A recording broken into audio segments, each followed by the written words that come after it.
औरतों के नाम के आगे श्रीमती शब्द जो लगता है उसका विशेष महत्व है। लोग इसे समझते नहीं हैं। मजाक में क्यों श्रीमती जी, क्या बात है।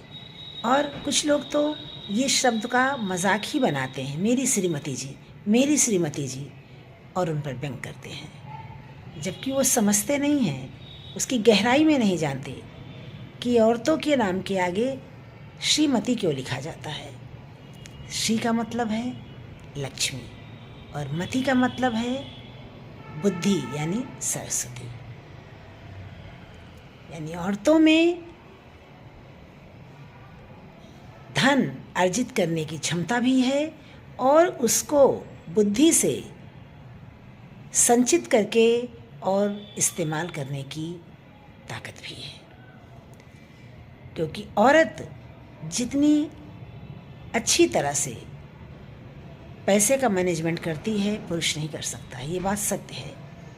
जिस घर की औरतें समझदार हैं, उनके हाथ में पैसा रहता है, उनके घर में किसी तरह की अव्यवस्था नहीं दिखाई देती। वो हर काम समय पर कर लेती हैं और बचत भी कर देती हैं।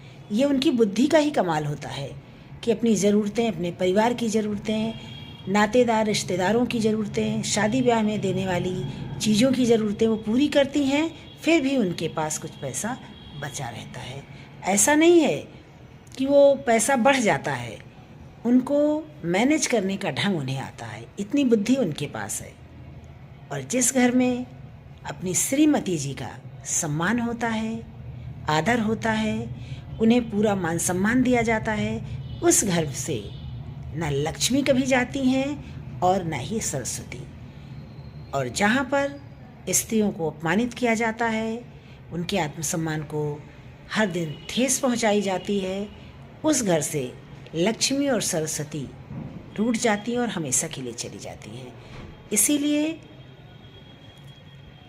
हर व्यक्ति को, पुरुष वर्ग को अपनी औरतों का, अपनी बहन का, माँ का, बेटी का, भाभी का सम्मान करना चाहिए और औरतों को भी अपनी मर्यादा नहीं छोड़नी चाहिए। उन्हें भी ये समझना चाहिए कि हमारी सीमा रेखा क्या है, हमें क्या करना है, हम क्या ऐसा करें जिससे लोग हमारा सम्मान करें और हमें अपमानित ना होना पड़े।